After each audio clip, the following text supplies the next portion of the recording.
आंदोलन को ज़मीनी स्वरूप दिया। यहाँ पर हम आज भारत के संविधान के स्थापना दिवस के बारे में बात कर रहे हैं। एक समतामूलक समाज के निर्माण के लिए दुनिया के तमाम देशों के संविधानों की, विधानों की, परंपराओं की लिखित अनुकृति बनाने के लिए भारत भर के प्रतिनिधि एकत्र हुए और उन्होंने एक संविधान का निर्माण किया जो संविधान इस बात की तायद करता है, पुष्टि करता है, जाति भेद, लिंग भेद, धर्म भेद, किसी भी प्रकार का भेद भारत के आम नागरिकों में, सभी जो यहाँ के बासिंदे हैं उन्हें एक समान विकास का अवसर मिलेगा, उनके साथ एक समान तरीके से न्याय होगा, विकास के सभी को समान अवसर प्राप्त होंगे। 1947 की 15 अगस्त को देश की लाल किले की प्राचीर से देश के प्रथम प्रधानमंत्री ने जो संबोधन दिया, वह संबोधन इस बात को प्रमाणित करता था कि हमारे देश के जिन चुनिंदा लोगों ने बैठ कर के दिन रात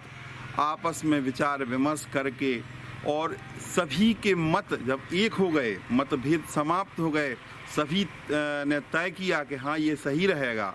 एक संविधान का निर्माण किया जिसे औपचारिक रूप से 26 जनवरी 1950 को लागू किया गया। भारत गणराज्य ने आज अपनी आज़ादी के 70 वर्ष से अधिक तय कर लिए हैं।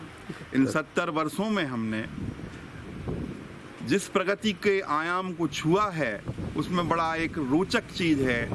कि इंग्लैंड में जो हमारा शासक रहा, पहले ईस्ट इंडिया कंपनी 1957 की क्रांति तक भारत की शासक रही, उसके बाद औपचारिक रूप से ब्रिटिश ताज के अधीन भारत का विधान, भारत का शासन आया था और 90 वर्ष तक लगातार ब्रिटिश सरकार ने ही हम पर एक प्रत्यक्ष हुकूमत की। वहाँ पहली महिला प्रधानमंत्री 80 के दशक के बाद आई, मार्गरेट थैचर, और भारत में पहली महिला प्रधानमंत्री के रूप में हमें इंदिरा गांधी 1969 में मिल गई थी। भारत के ही विभाजित दो हिस्से, पहले भारत से एक हिस्सा टूटा जैसे हमने पाकिस्तान का नाम दिया, वहाँ बेनजीर भुट्टो के रूप में प्रधानमंत्री आई, और जब पाकिस्तान भी 1971 में दो हिस्सों में विभाजित हुआ तो वहाँ शेख हसीना वाजेद और अभी वर्तमान में जो शेख हसीना काम कर रही हैं वे प्रधानमंत्री बनी। इसका अर्थ यह है कि हम समानता की दृष्टि से बहुत कुछ करने में कामयाब रहे। हमारे शीर्ष नेतृत्व पर महिलाएं पहुंची। भारत का एक बड़ा सौभाग्य रहा कि भारत की राष्ट्रपति भी महिला बन चुकी है, और सबसे सराहनीय, प्रशंसनीय संविधान की मर्यादा ये रही कि ब्रिटेन जैसे देश में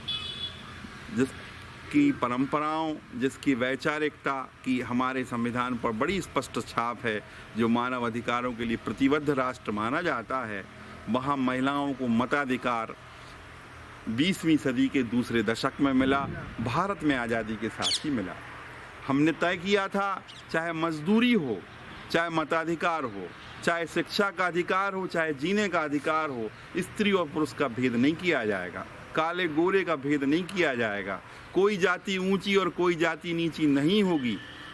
इस प्रकार से हम इस संकल्पना के साथ यह देश आगे बढ़ा। पंडित जवाहरलाल जी नेहरू के बाद आज प्रधानमंत्री श्री मोदी तक आते आते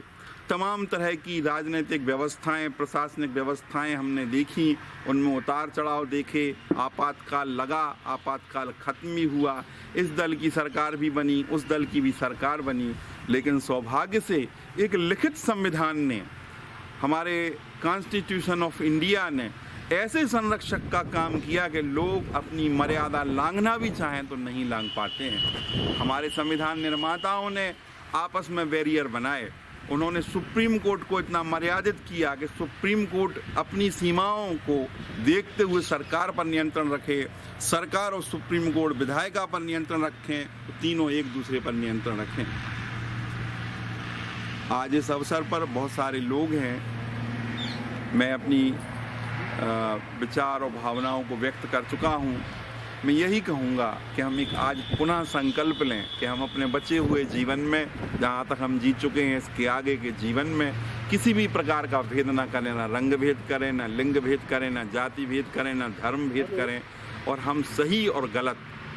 न्याय और अन्याय, इन कसौटियों पर अपनी चीज़ों को परखें, तदनुसार आगे बढ़ें। धन्यवाद।